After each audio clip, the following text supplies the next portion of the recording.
And we're back for another one as usual. Bash, let's go. We're giving them a special one once a week or once every fortnight is what we mentioned earlier on in the season. I'm just getting straight into it. The hidden gems. How are you doing anyway? I'm okay, alhamdulillah, by yourself. Alhamdulillah, can't complain to be honest. Yep. Hidden gems, like you said. What is a hidden gem, Didi? A hidden gem is something that you find normally underground and you have to, you put some pressure on it, dig away at it, clean away all the dirt. And then you've got a diamond in the dirt. Yeah. Wow. So basically, unknown players that are maybe or known, but not quite as well known as the more known youngsters, should we say, who are out there. Players that we've seen in academies or in the reserves and that we feel are coming through and are next up. And obviously, we've compiled a list of this season's who we've seen so far. The reason that we've chosen to do this as one of the, what can we say, as one of the segments and pieces of content that we're giving here is because it's always been something that we've kept an eye on as far back as we can remember being football fans. Who's coming up next, which players. I think we've always had an eye for talent. Yeah. And even there's been a lot of failed talents along the way. There has been. Yeah. But you know what, let's be real, culturally, I think we've grown up in this, where everyone always tries to claim, oh yeah, I got him first, and I spoke about him first, even when it comes to a tune, that's my song, I listened to that first, bro. You got that tune off me, bro. If you seen a footballer first, and one of the boys said, have you seen that player? What do you mean, have you seen that player, bro? Obviously I know him. I posted him, I tried telling all you. You know about him last year. Yeah, and then sometimes there's players that you mention, and the boys just palm you off on that. They're like, all right, we'll see. You're only saying it. A year or two later, they got smoked. Or the boys might say, you're only saying it because he's from Juve, he's from your club, and you got that natural bias. Today, we are starting off with our clubs naturally, and obviously, I think it's best to start off from our clubs that we know best, from the players that we know best. Like we said, we did want to start this off in around October time during the season. Got a bit derailed. We're starting it now. For me, if we'd started this a bit earlier, I would have personally gone with Kobe Mainoo to start. Yeah. Many people didn't know him till... Honestly, you did tell me about him at the start of the season. You did. Yeah. At the start, in the pre-season, you said there's a kid coming through and you were watching him last season. You actually told me. And the fact that Ten Hag was starting... I know pre-season doesn't necessarily mean anything, but when you see the teams and the lineups that he fielded, you could see the idea that Ten Hag wanted to approach with this season. Yeah. And Mainoo was the centre of that. He got injured against Real Madrid. Fair play. So, I mean, I think Ten Hag even said it at the start of the season that he was going to put Mainoo into the first team from the get-go. So it did seem like he was part of the plans. But I think everyone knows now Kobe Mainoo's a big talent, top talent. He's shown it in... to keep an eye on. But the one I'm going to speak about today is our youngster, 16-year-old, Irish Scouser, Shea Lacey. Irish Scouser. Check that one out, bro. Irish Scouser. Check this one out. Both his brothers support Liverpool and he supports Manchester United. And that is not because he signed for the club. He supported them from childhood. Beforehand. Bro, as a 16-year-old, I don't know why he's supporting Manchester United. What was he seen in the... Since the age of 6, was he seen? I don't understand. He's born in Liverpool. Literally, he's born in Liverpool. So I don't see the correlation. Growing up during crops era, was he doing? When your family are bloody... I don't get it, but sometimes it is what it is, isn't it? Big talent, man. Right winger. Left-footed, predominantly left-footed. Yeah. But he does have a bit of a right foot, more than Anthony, I can tell you that. And I can tell you this for a fact. 16 years old, slight, doesn't have much muscle on him. He comes into this team, forget Ahmad even, he comes into this team and he causes a bit of havoc. Okay. A bit of havoc. I'm not saying he's gonna... Shall I be honest with you? He's a boy. But comparing him to Anthony, it's day and night, man. This guy's got it all. He can play number 10. He's obviously mainly a right winger, but he can also play on the left, and he's also a free kick specialist. I'll tell you something, right? Quite funny. I don't know if I've mentioned this to you before. When you first mentioned Shea Lacey to me, it's a few months ago, obviously, when we started talking that this is the segment that we want to start Hidden Gems. Who's the first one that we're going to talk about? I do remember you said Shea Lacey. I actually came across him on Twitter that same week. Man, right? I swear down, coincidentally, it was a 2-3 minute clip of his, youth games and whatnot. Looks like a real talent, I'm not going to lie. And for the record, Sub's the one that told me about Zidane Iqbal last year. Yes. Obviously, I do know that he's gone off to Utrecht and without a buyback clause and whatever it is with the young lad. I mean, but he did seem a talent as well, to be fair, let's be real. Everyone was jumping up and down when he broke in. I think with the midfield issues, I'm not going to get into United too much, but with the midfield issues that we've had this season, it would have been beneficial to have a midfielder like that can actually carry the ball and be creative. So I don't know what Ten Hag was doing. I don't know if they had a personal issue between each other or if it was an attitude problem. I don't know what it was, but So do you think Shea Lacey, with Ten Hag being the manager, good point there, Sub, obviously he's got this prerogative that he likes to give the youth a chance and puts the focus on the youth. So do you think Shea Lacey, we could see him in the next 2 seasons, providing Eric Ten Hag keeps his job and he's there? personally, I think it depends on the development of Amad Diallo. If Ahmad can, do well and break through and take that right wing, then Ahmad takes it. And I think we'll sign a right winger by summer anyway. Okay. So I don't think it's Shea's time yet. I think he's got another. What about next season, Sub, at the age of 17? The reason I'm saying this is glimpses maybe they could show to the fans, because you know what? Nothing gets the fans more excited, more like a homegrown talent smashing it for the club. Like, remember Rashford coming through against Mitchell and scoring twice straight away? I think the thing with him is, he's gradually moved up the ranks. He's played under 16s, he's played under 17s, he's shone in both. He's currently playing under 18s. Under 18 football. And in 5 appearances, he's got 2 goals and 3 assists so far in the under 18. That's not bad, that. So it's decent 5 goal contributions in 5 games. He's also represented England at under 15, under 16s, and currently under 17s. He made his debut, I think, not long ago in a 3-2 defeat to Portugal, assisting twice. Yeah, Sub knows his shit, eh? I don't even need to look at the phone, man. Yeah, no, what else do you have your phone? I don't even need to look No, at straight up, yeah, he had his phone there, it's like, just a backup bullet points. My man's barking it out like he's doing hips of this shit. Your hips, what the hell does that mean? Hips. Your halfers, not your hips. Right, moving on. Moving on, right? Right, I'll give my player, some of you probably ahead of him now. Yeah. Watch out for Shea Lacey, definitely. And look, coincidentally, when Sub did mention him, honest lad's true story, I actually seen him on Twitter that same week. Probably because United fans are like that. A lot of them are eagle-eyes and hawk-eyes on the youth teams as well. It's part of the club, it's part of the fabric of the club. If you're a proper United fan, you keep an eye on the youth. This is what I mean, because there's nothing that excites the fans more than a homegrown talent smashing it. 100%. Nothing like that, over man. the years, forget the class of 92. Put that to a side. Yeah, this is what I mean, yeah. Put them to a side. Look at even players like Welbeck that have come through. Yeah. Even Rashford, I know he's been on and off, but even Rashford, he's made a career. He's on 300 grand a week, whether he deserves it or not, he's made a career. And apparently Saudi are in for him with a big whopper, 180 million offer. Al Hilal want him. Neymar's replacement. Well, it's Saudi football, we're going to talk about that. Mate, Jordan Henderson's leave there. Apparently are considering it. Why not? It fund the moves? They've said that he's hit his peak. That's what they believe. Really? Legit, that's what was his peak? Last season, after the World Cup? Yeah, that's it, 1 year peak? That season, yeah. Man, then he wasn't and he there. had a good year the year before that as well, if you remember. Yeah, well, that's... The year before. Yeah, I know what you mean. Yeah, I get you. Well, it is what it is. That'd be shocking. So, mate, bro, that would be, wow, astronomical shock. But yeah, there's always been talent at United. And what's that record of United? They've had a homegrown player in the squad ever since 1950 or something. Something stupid. It's literally since the 50s they've had an academy player in the squad. No, I think it's longer, man. It's about 100 years, So it's the 1930s, 20s. Correct. You know what? We will do our due diligence. But it's a long time, mate. It's a very long time. And yeah, it's a mad record, in it, because and it hasn't been broken as well, and they always... No one else has... And like you said, it's not just that they got an academy player on the bench. Throughout the history, the Busby Babes were all academy players. Duncan Edwards, Bobby Charlton, George Best. Class of 92. Class of 92, like you said, came through. Most of them won, they won everything, they won the treble.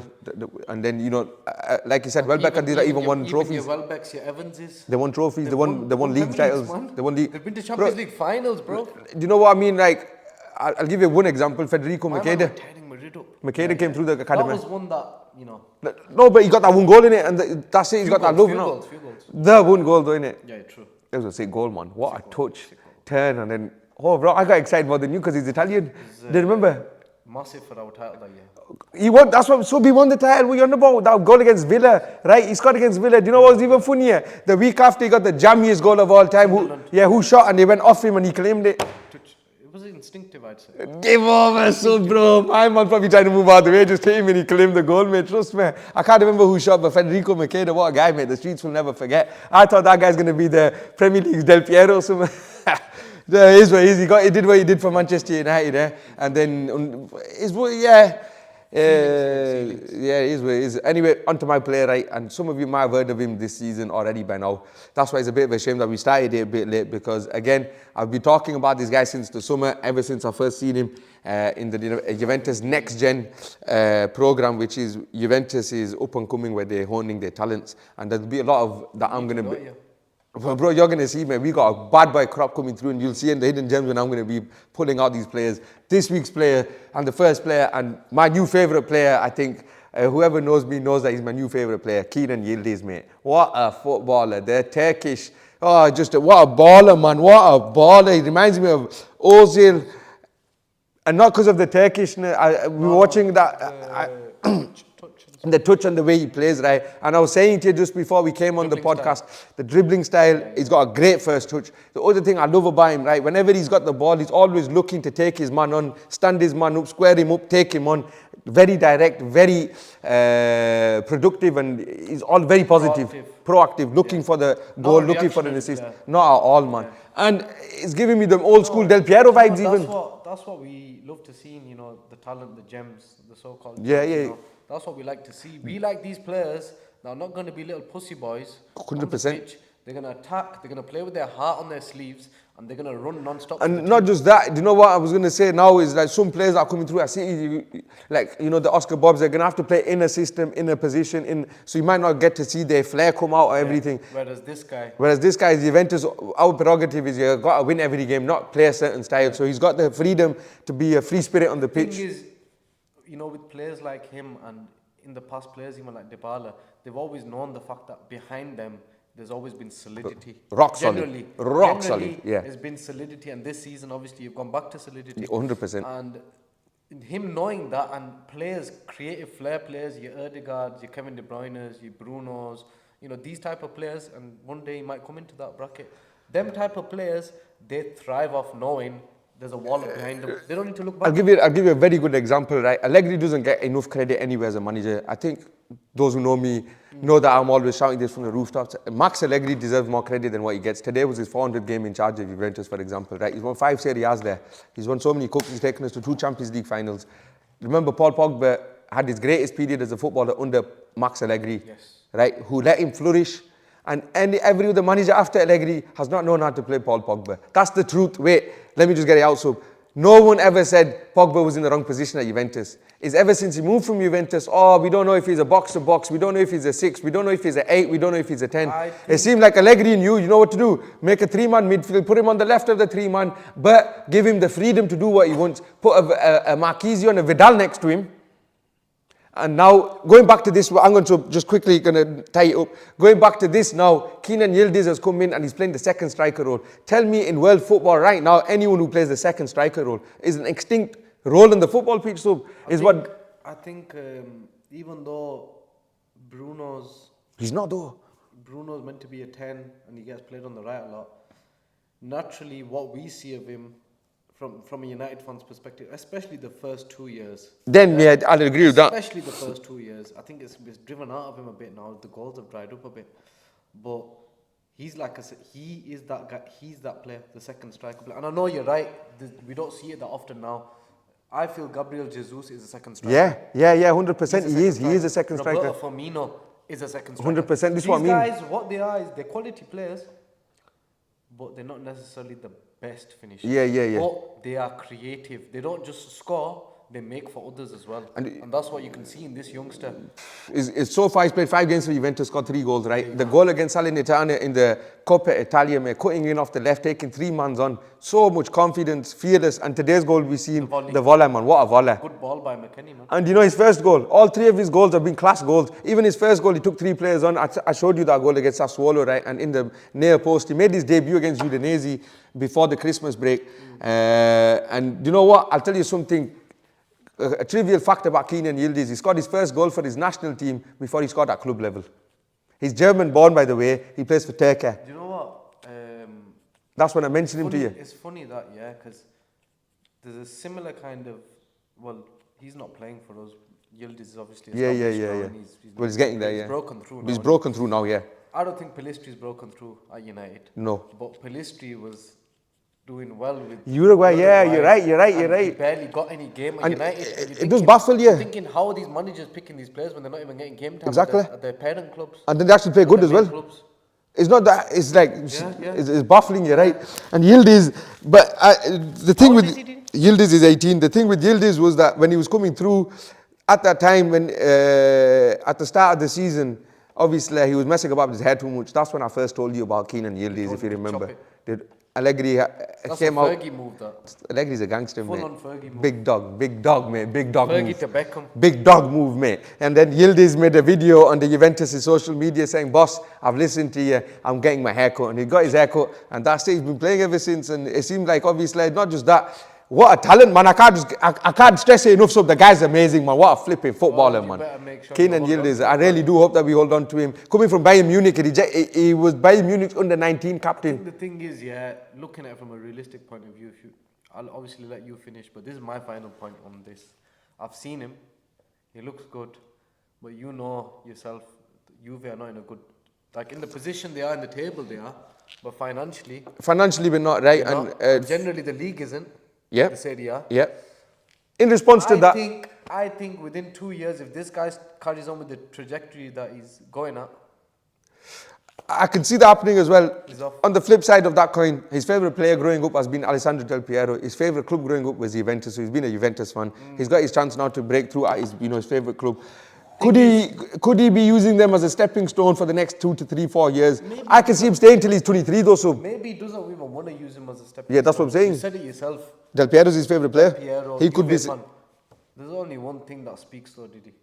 It does. That Juve offer him, I'm just giving you a rough example, 50 grand a week.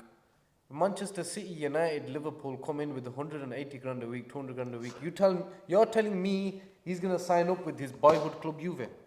I don't think No, but what again, on the flip side of that coin, where you could be just another player at a different club, he could be the player at Juventus, and they could offer him that and say, listen, 150 grand a week. No, we're not that. Who? Since when is Juventus highest paid player 50 grand anyway? So with that crap. Alright, go on. Give me a insinuation. Alright, go on. What you about? What's the highest you'd pay him then? Highest that if you Juve right now, what could they pay him realistically? Realistically, 180, 200k a week. 108, 200. Yeah. Alright, then what if the Premier League come or Saudi? No, but that's what I'm saying. Alright, yeah, no, you're right. Just say United came. Would he be Kenan Yildiz at United the way he is at Juventus? That's my point. Not currently, but if we move forward and progress, why not? No, but what I'm saying is, what if Juve just said to him, no, you're always going to be the main man. Like what Del Piero was, we'll give you that. Here, take it, but we just want you to stay and build up here. The thing is, obviously, foresight. As much as we love that, it's very rare in today's game. It's extinct in today's game. There is no more, none of that. I don't know, man. Rafael Leao's rejected a lot of moves and he's staying at AC Milan, bro. He'll be on his bike soon, bro. I'm telling you, there is no one out there that's loyal anymore. I'm telling you. Money talks. Money's too big now, man. So then Kenan Yildiz. Social media, everyone wants, the... So you get asking me these questions just to break my heart then. You're saying, oh yeah, do you think Yildiz will stay? Then you're telling me, yeah, I'm telling you, bro, he's not going to stay. If he joins United, finally move over again. Nah, Baiji. Come back to Yildiz, the dark side. Listen, who's the last player that joined you? I actually mentioned him. You know what is good? Pogba. Yeah, there you are. Yeah, but he was one of our own anyway. Yeah. And you destroyed him. You destroyed one of your own. No. He and Mourinho destroyed him. Yeah. His attitude, Nemanja Matic came out with it. Yeah, I'm finishing on that. Then I'm not going to say anything. I'll chip. Yeah. He's responded to that. Pogba's responded. So don't say it. Exactly. We'll talk about that in a bit. Yeah, we'll talk about that. And we could talk about over pod. And you know what, man, we're talking about another pod as well. Pogba has responded to him. I'm going to tell you something though. Jose Mourinho, arguably the greatest ever manager. Arguably. Yeah. Him and Pogba were like this. They were, it's the most baffling thing. You watch them after I know you've won a trophy and whatnot, but you watched during that period of that season where we won the Europa League, how them two are arm in arm and all over each other. Yeah, I know. It doesn't just turn sour out of the blue, They both somehow fucked up that relationship and it went sour. But Yildiz, if you carry on doing well... Come to Manchester, give over, bro. Stay at Juventus all your career, brother. Because you know why? You're going to be on the Goats and Sheep podcast today very, very soon. I'm coming to Juve very soon to grab you, bro. Over and out, subscribe.